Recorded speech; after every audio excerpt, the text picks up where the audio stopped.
We are the ZiineAmigos coming out to you from the rooftop of the W1N Bar in Brownsville, Texas. We're doing a podcast with our featured guest, Piexi and Big Tim. We're going to be going over their struggles, their trials, their tribulations, what it took for them to get into the music industry, friendships, and in the end, the circle of life. This is Zachary Thompson. I'm here with Xavier, aka Piexi, and Big Tim, aka Grande Tim. Big Tim.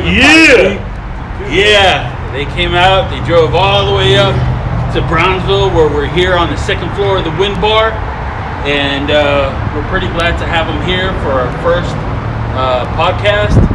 And hey, Xavier, what's up? What's going on, big dog? What's going on, Big Tim? Chilling, man, chilling. Yeah. All right, tell us a little bit of what you guys do. Well, we've been doing some hip hop music. All right. My whole life, you know, we've been into hip hop. I've been into hip hop since I was a kid, and you know, doing the underground scene down here in the valley. Started from I want to say like 93, 94, performing backyards, talent shows, high schools, parties, whatever, battles, and started, you know, doing stuff like that. And Tim, Big Tim. Yeah, I started doing music back in like 88, 89, and got really inspired by like the old school cats. And it was an Ice-T tape that really set it off for me. It was called Ice-T the Iceberg. You know anything, you want to do some history on your hip hop, look that up. Ice-T the Iceberg. And that one really just made me want to be a rapper. I don't know what it was. Before then, I was listening to a lot of classic rock, all kinds of reggae. I listened to everything. But when rap started coming out, I was kind of into it a little bit. But when I heard that Ice-T the Iceberg, that one just made me want to rap and write. And I don't know what. I didn't even know what I was going to talk about. I didn't know nothing. I just wanted to be a rapper. And just kind of started messing around. And a cousin of mine from New Orleans came down like summer of like 91, 92. And he kind of was freestyling. And then I started freestyling with him, and then another cat, and just kept going with it, you know. And then it kind of got a little more serious in like 92, 93.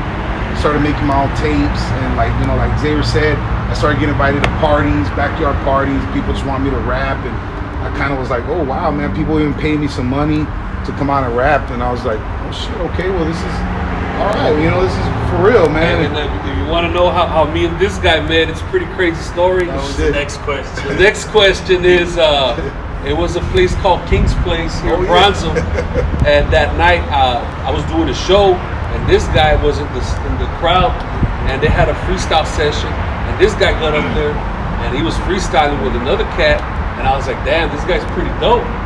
And I got up there, and he was like, damn, that guy's pretty dope. Yeah, and we kind of clicked together, man, and we kind of exchanged numbers, you know, talk about hip hop music, you know, hey, I do this, I do that. I'm trying to, you know, get things started. I was about 17 years old or 18 years old at the time. And then we kind of lost contact, right, for about, I want to say about 2 years. More like maybe 5, 3, 4. And then we got reintroduced by another magazine that was down here. I don't remember the name of the magazine. This guy, I knew the guy by coincidence, a homeboy of mine that was his like faraway cousin. And I met that dude. It was real weird. I met that guy at a club. It was AK's club in in Harlingen. He was promoting. Well, the crazy thing, the next week, his grandma passed away, and I saw him at the funeral because I knew the other cousin of theirs. He's a close friend of mine, and I was like, man, that guy looks real familiar, man. But I couldn't remember where, because, you know, we were partying and drunk, whatever. But anyways, and it's like, you look real familiar. But oh yeah, you're the guy from the whatever. I do this. I do music. Well, long story short, this guy calls to the magazine. And I was dropping the tape at that time. I was working on music. I didn't think anybody else in the valley was even doing it. And I was over there. I had already been doing some independent stuff, and I was doing my own stuff. I had learned from some people from California how to put out independent music. So I was already pressing up my own tapes. He was doing it. And so I called the magazine looking how I could get a promo in the magazine, how I could pay for some advertisement. And the dude tells me, where you from? And I told him, man, from Port Isabel, you know, this and that. And he was like, hey, do you know, you ever heard of Piexi? And it sounded familiar. I was like, Piexi? And he goes, yeah, man, it's a big dude from San Benito. I said, what? For real?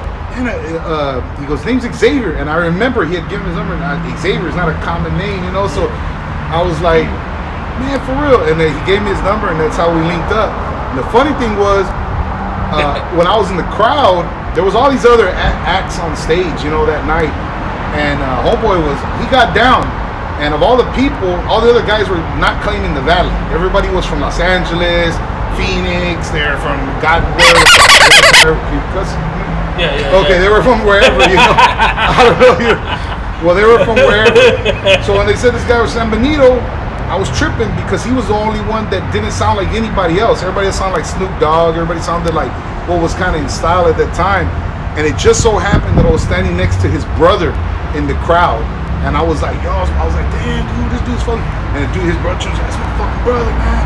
And I said, it's your brother for real? I was like, man, homeboy gets down. And he kind of tripped out, for real? You think so? And I said, yeah, man.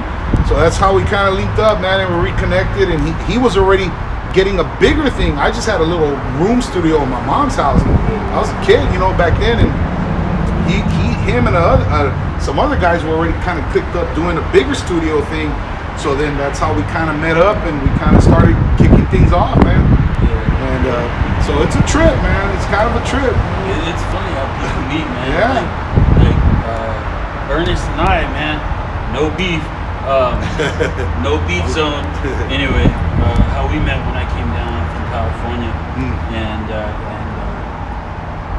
Yeah, Ernest is giving me sign language. I'm not gonna say what I think he's doing, but anyway, I'm thinking maybe he's telling me to raise my voice, but it looked like he was motioning something else. Anyway, that's later. Anyway, he walks up to me outside of Walden Books in Sunrise Mall, man. Oh, man. Yeah. Yeah, I thought he was walking up to me to kick my ass, because if you don't know this guy has a mean face, man, all the time, man. So I tell my girlfriend at the time, who's now my wife, who I love to death. There you go. Anyway, I'm getting points. It's gonna be. He was like, if he does something, can you please jump in? I told her to walk into Walden Books and I'll talk to this guy. Right. He happened to see one of my issues of the Blues Wave, and we got together, and it kind of gets into how we all met. Because then I started hanging out with him at a lot of his shows that you all would be performing at. That's how I met you guys way back in the day. Man, dude, it's funny how everything kind of comes in full circle. Yeah. Right. You know, I remember doing the shows, Boss Entertainment shows back in the day.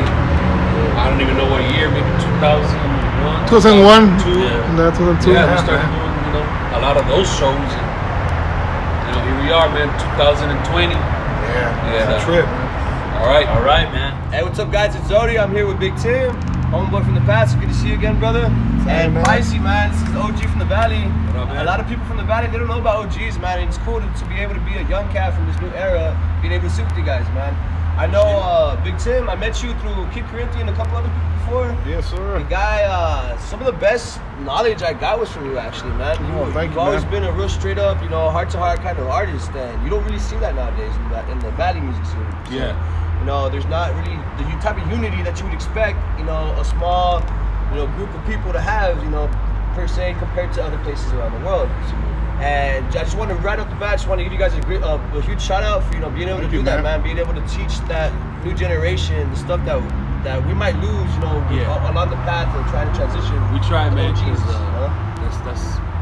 That's a cool thing to do, man. Because when we started, we didn't know no ropes. We didn't know nothing, man.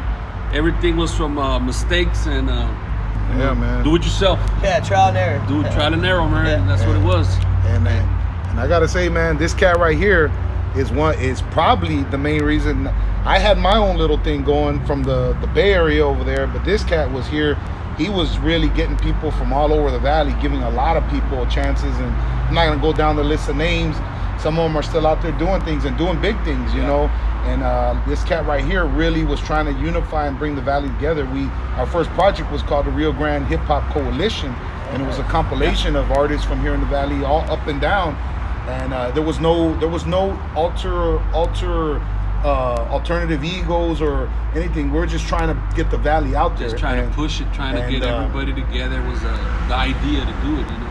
Yeah, and it's crazy, man, how like earlier I heard you talking, man, like you've been doing this since what, 93, 94? Yeah. Like that's crazy to be able to sit here with somebody with that, you know, longevity in the music game, because like I was literally a sperm cell on my dad's ball sack. You know what I mean? Like if we're gonna be honest here, you know, like I was barely, you know, like swimming around. Like what am I gonna do in my life? You know, I'm popping out, you know. Like the fate has it, we're sitting here talking about music. You know, we're discussing, you know, something that a lot of people don't. It's really a universal thing, man. You know. Yeah, and exactly, man. And a lot of people, they don't see that, man. Like they don't realize that music, it's universal language. Like you know, you can start a war with music. You can end a war with music. You know. Yeah, it's true. You can make a girl fall in love with you through music, man. So us as lyricists, as artists, like for us to be able to have that power to know that responsibility in a sense, to be able to change the flow of history in our own way and around our own culture. It's really cool, man, to see. And like a lot of artists, man, a lot of questions that I always ask artists, like, what really sparked the interest for music, man? Me? Yeah. I don't know. When I was a kid, I was about, I don't know, I must have been like in second, third, I want to say second grade, man.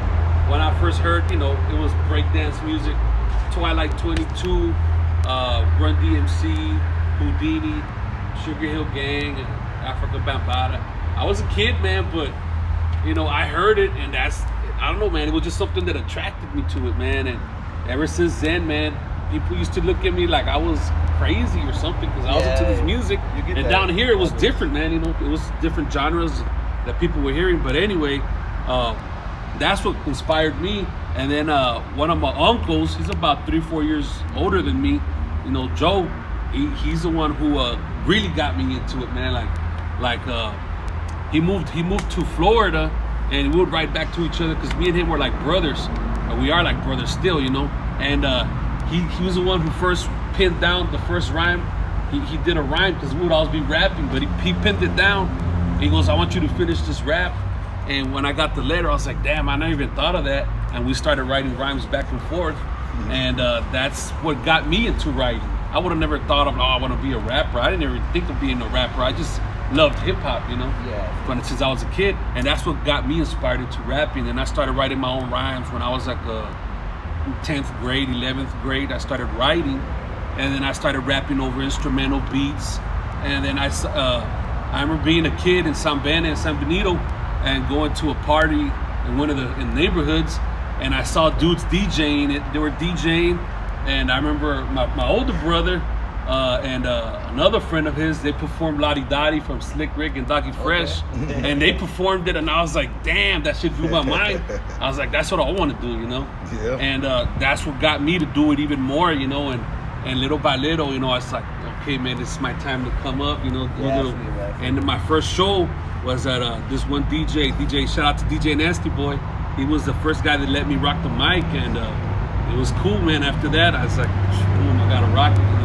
And ever since then, and I've been. The rest is history. The rest is history, and here we are, man, still doing it, man. You know. I mean, I know I mentioned, you know, as artists, you know, we have a responsibility to inspire, you know, the next generation of artists. Now, I know, like Big Tim, man, like, you know, like a lot of people, they don't know this, man, but I wasn't anybody when I was sitting in the studio with this guy right here, and this guy had some of the most inspirational things, like, to say to me, like, you know.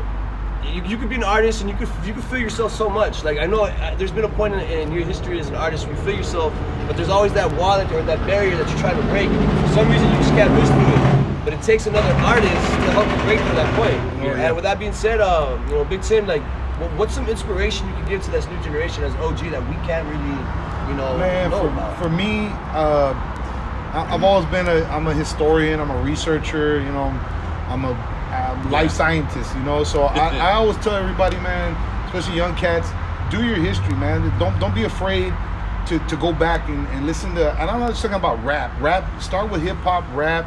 I know it might not be something your ears are gonna be tuned to, but just be musically inclined. Don't be stuck to like one sound, because music is always changing.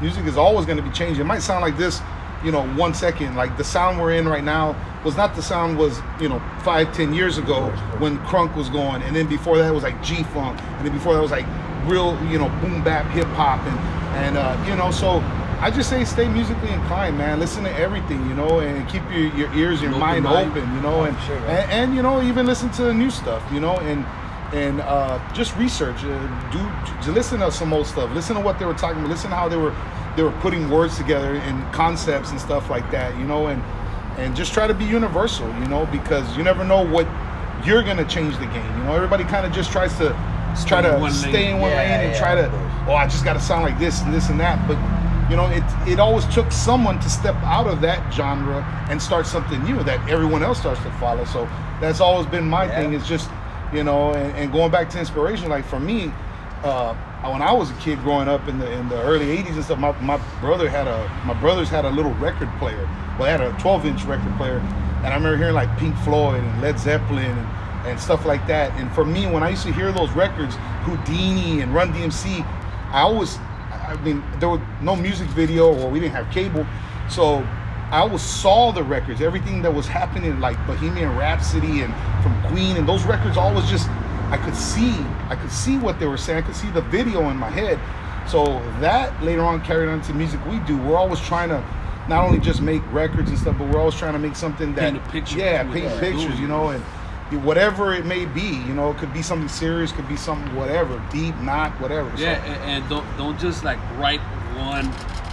We write fun stuff, we write something serious, everything, man. You got to write about everything, man. To be universal. I mean, that's the way I feel. I'm an older cat now, so it's like I might not be in style, and that's fine with me. I'm not trying to be like, I'm not trying to act like I'm 18, 19 years old. I'm just gonna do me. And that's also kind of the beauty of the years that we're in right now. It's like everybody's doing whatever they want, so we're gonna do whatever we want. Like it or not, whatever. Have fun. So since you guys sound like you're very versatile artists. So with that being said, and I'm gonna put you on the spot with the question, bro, but do you approve or do you condemn that mumble rap music, bro? What are your thoughts on that? You want to go first? If people like it and they feel it, hey man, you can't be judging them. That's what they like, man. Me personally, it's not my style at all. I there's a lot of underground stuff, new stuff. It's really dope, but it doesn't get played in the radio because it just doesn't, man. A lot of people like that, and that's fine with me, man. I'm not gonna criticize it, man, because if that's what they like, that's what they like. And it's not my style. I get you, bro. Yeah, and I agree with it too. I'm the same exact feeling, man. Like, I don't personally like it. I can't bump it. I can't get into it. But there's millions of people that are bumping it, and people might listen to ours. Well, people do listen to ours. Are like, I don't want to hear that, whatever. But that's where we came from, and that's what we represent, and for us to just jump and try to sound like these, mumble rap or whatever it's called, it's just, I can't do it. It's not in me to do that. And but hey, man, teach their own. And if it helps some kid come out of the hood or out of some bad situation and make their life better, and success will make them a better person and make them better for the world and better people. Hey, good for them, But it's not my style of music. You know what I mean? I'm not gonna hate, but I'm not gonna be all like, oh, that's. It's not. You passed the test. No, I mean, a lot of times you gotta, it's not. There's no wrong answer when it comes to that situation, bro. It's just like you guys were talking about how the times move on, how music transitions. A lot of things that we see nowadays is these artists, they're coming out of nowhere. Post Malone, I mean, great artist. People like Juice WRLD, rest in peace. These artists, they're having these opportunities where they're overnight celebrities because of all the platforms we have nowadays. And because of that, I mean, you have overnight just superstars, bro. But at the same time, it's like with all that success, where they grow at is when they die, and all these artists are dying so young, and I think Juice WRLD said, "What's the 27-year club? Like we won't see 21," and it's true, And I know a lot of OGs, they have longevity. you guys know how to weather the storm. You guys know how to evolve with the game, and you guys know how to, per se, not get lost in the sauce. Right. And like, what's something that's been able to help you out throughout the years to keep, from being a victim of the streets, from being a victim of your music or your environment? Like, what's one thing you can tell the artists, this new generation, just to really look out for, man, to protect yourself as an artist? Say no to drugs, kids. stay in Say school. no to bad drugs. For real. And say no KNOW to good And good it's drugs. okay to you have your regular job. If you have a regular job, man, Yeah, man. this music sometimes it doesn't pay, sometimes it does. We've had some good times with it, and we've had some man. rough times, man. And right now we want to get back in it, jump in it. Got a new album, and that's what we're trying to do. Yeah, man, just But the thing is, we never stopped doing music. Yeah. We never stopped doing music. It just the platforms weren't there. Now the platforms that we got to come with the times. Oh yeah, now you have all the tools. You got all these at your hands. platforms, and that's what we're trying to do, man. And we ain't never stopped, man. We got music, but it just stayed so underground, and it was just hard to get through the avenues. But we never stopped doing music. If you look at our catalog, Tim was talking about Rio Grande Coalition. We put out 2001, then we put out Experience Necessary, we put out Time Bomb, we put out Big Tim, Surrealism, Project X, The Incoming, the Volume 2, Out man. the Game, Volume 1. We've had so many projects that we've been putting out, but You use some of my fingers to count those down if you want. Yeah, There's a lot of man. projects. Man. and aside from other projects, man, the Three Philosophers and and another note for us, we're from the old school, man. We're from the real old school where you had to like take a box of your CDs and go to the mall and post up and try to sell out the trunk. We used to drive up and down the valley. We used to post on, man, you know what trips me down out? the streets. I'm gonna tell you something about how real we used to hustle music in this valley and make money when people didn't even know you could make money on music. There are some spots here in the Rio Grande Valley that we used to post up that were they were a field. And one is over there, man. I forgot, going to like Olmito, the jail, Carizales. Oh yeah, I live right by there, bro. I know exactly what you're we talking used about. to post up there. My homeboy GQ from back in G-Spot record days, he had a van and he would post up. He put all his DJ stuff on the side of the road. There was nothing there, and there was just traffic. There was a lot of traffic in that area, and now it's like all developed. And a lot of the places that I see that we used to go and sell CDs on these empty corners now have businesses. And like, I trip out on that, man, because we used to sit there and make hundreds of dollars, if not thousands, of just selling CDs, our original stuff, mixtapes, and And I seen it done in Austin. I used to live in Austin, man, and I seen it done. Like, Yeah, that's how- that- platforms now. I mean, we didn't even. They're still trunking it. That's how much we did it so much that we didn't even really know how to transition into this new era.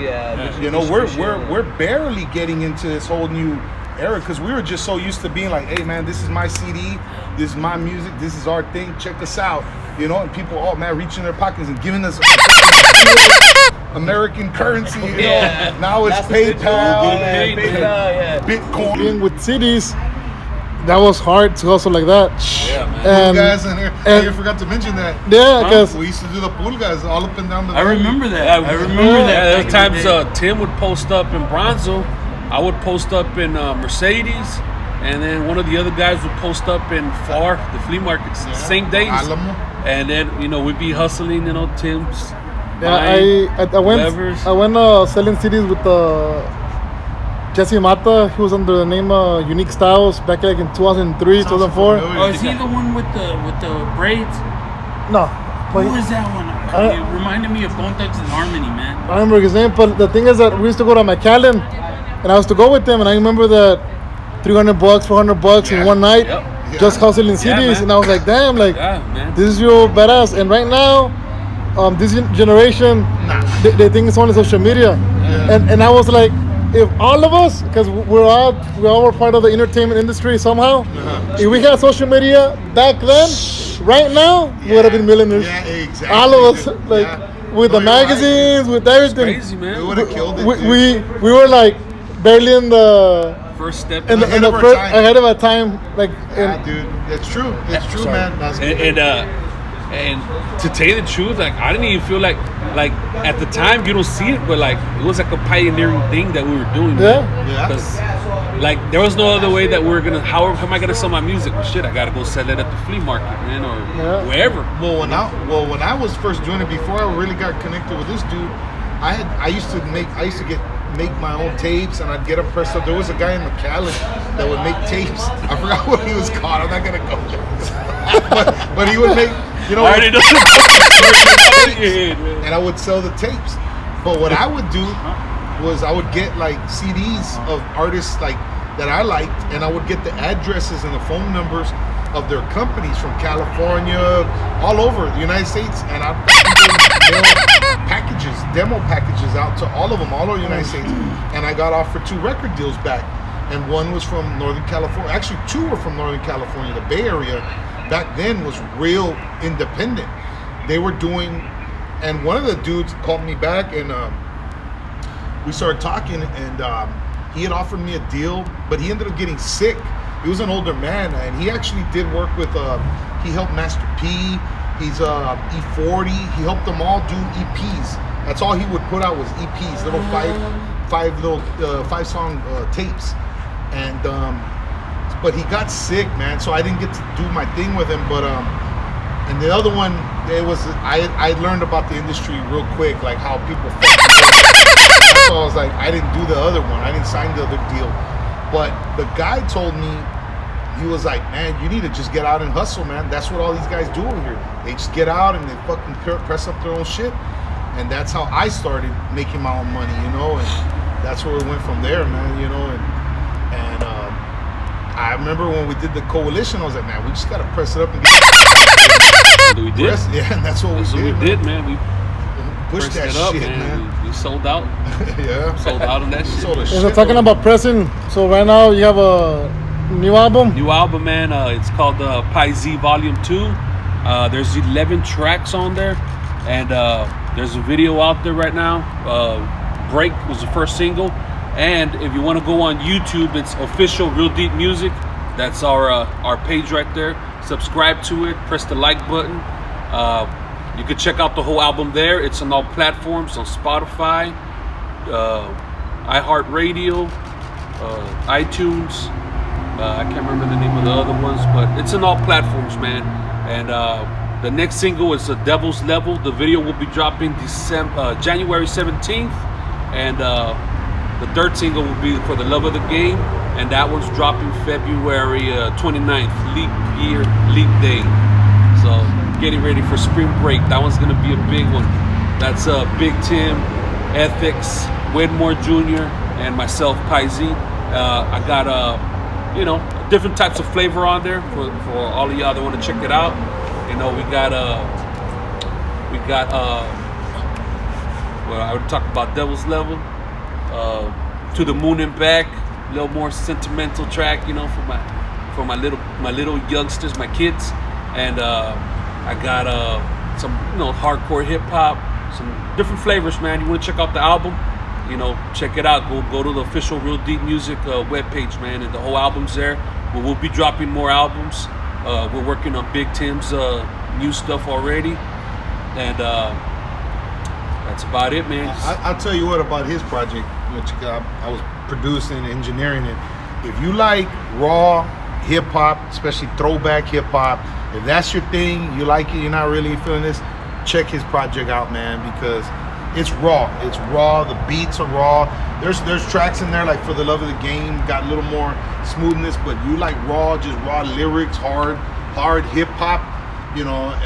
And I'm not just saying like boom bap, you know. It's just raw in your face hip hop. Check his shit out, man. The shit is raw as shit. Yeah, it took about a year and a half, right? Yeah. It took about a year and a half, man. You know, we got regular lives too, man. We got jobs and stuff, but you know, a lot of the times, you know, we got to dedicate it to put the album together, and that's how long it took, man. And we had a lot of fun putting it together, man. And before you knew it, the album was ready, and start pressing it up. I had a guy do all my work. Artwork. J-Ro does, you know, he does all our artwork on that. So check him out too if you want to, you know, put some of that. And first, Too Classy. He's the one who shot the video. Shout out to him. First Class Cinema. And you know, that's about it from that, man. You know, just trying to really promote the album and check it out. Let me check first because I don't trust them.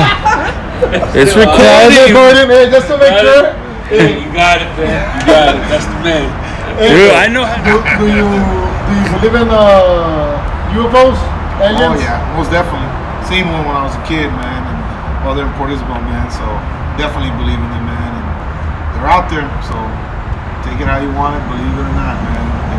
And you, do you believe in UFOs? No doubt. No doubt. No doubt. There's something out there. There's got to be something out there. And other question, do you like for the purpose of life or spiritual? Che, Lion believe King. In, A higher power? higher power? Yeah, I do, man. Believe in God. That's just me. I'm a deep guy with the prayer, and I'm a good. Try to do good things. Oh, of course, man. I met the devil first, so there's got to be a God. And I'm an older man. He spared me this long, so I got to believe in God. And I got to give all thanks and all praise due, man. So. Yeah, like for me personally, I also believe in God, and it's a good and powerful thing to have like different men like with the background that we all have. Yeah. To say to the public and admit that there's a God out there. Oh yeah, And I'm into that, man. I'm into that, man. For real. Official Real Deep Music, Pi Z Volume 2. Go check it out. Pi Z, Big Tim, we're in the house. Shout out to Boss. Break the new video. Be checking us out, man. New stuff coming, man. 2020, we're doing it. ZiineAmigos, we're out. Peace. Peace. Shout out to Z's, Boss Entertainment, Win, Brownsville, Texas, Rio Grande Valley, man, Texas. Thank you for having us out here. Pi Z, Big Tim, Official Real Deep Music. Subscribe to the page. What do you think about the taco wraps?